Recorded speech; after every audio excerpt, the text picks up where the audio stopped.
Back in tonight's Future of Everything, we are off to trillions and beyond. Literally, we are talking about SpaceX, Elon Musk's company that can break us out of Earth's atmosphere and potentially break the markets, maybe.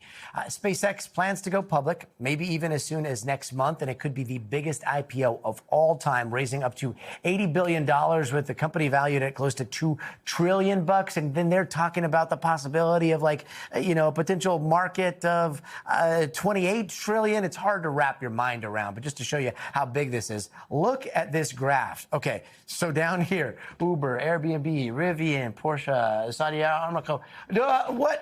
Look, SpaceX, like way up here, 80. This is next level stuff, right? SpaceX is almost completely off the chart. But this comes after a pretty tough week for Elon Musk. He lost his lawsuit against OpenAI and Sam Altman, which he says he is appealing. And there was also a death, a worker death, at SpaceX's Starbase facility in Texas. And right now, all eyes are going to be on one of his launch pads as SpaceX is gearing up to light up their upgraded Starship V3 rocket tomorrow for the first time, potentially, all before launching this enormous stock to the public very, very soon. Let's bring in NBC News tech reporter David Ingram. David, this is interesting stuff. And again, it's, we're getting a financial picture from the company. It's a look under the hood of some of SpaceX's financials in this public SEC filing. Like, it's the first time that we're seeing some of these numbers. First time we're trying to wrap our head around what they say their TAM is, which is, again, 28 trillion. Like, what do we make of this? Like, what is real here for sure, and what is just, hype before the IPO? So think of this as the beginning of a big sales pitch, Scotty. So today was the day that the brochure hit everyone's inboxes. This is about a 400-page filing with the SEC from SpaceX.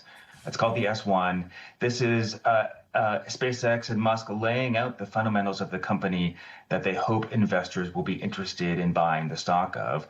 The IPO is scheduled for sometime in June, so that's when investors will be able to buy this for the first time. And this document gave us a sense of various things. One is just Musk's control of SpaceX. The idea that he's proposing is that after this IPO, he would control 85% of the voting power at SpaceX. We heard during the trial weeks ago against OpenAI that Musk really likes to have control of the organizations that he runs. So he wants to have 85%, and he's going to wear 3 different hats: CEO, chairman of the board, and chief technology officer.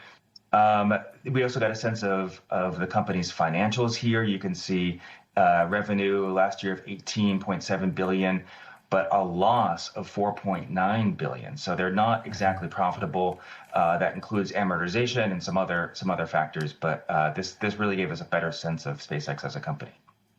Yeah, it's so interesting to see, the net loss, the revenue, huge numbers all the way around. And then again, this TAM, this like total accessible market number of 28 trillion, which is what they're saying. And you notice when they break it down, I mean, a lot of it is space and SpaceX and opening up this economy in orbit. And then a lot of this is AI, right? How much is going to be AI in the future? And how much of this is going to be a space economy?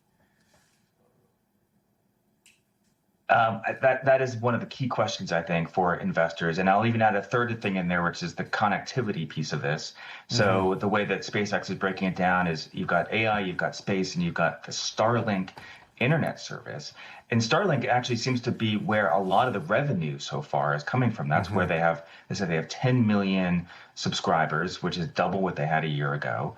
So one of the surprising things we learned today is that the costs really have been recently on the AI side. You would think with these mega rockets that Musk is sending to space that would be the most expensive thing on the capital expenditure side for SpaceX. But in fact, they're spending multiples of that on AI data centers. So the cost in the future may be split between those two competing priorities. Yeah, and again, we'll see what happens tomorrow. I know that, the IPO is on the horizon, but tomorrow they're going to be launching a very, very large Starship.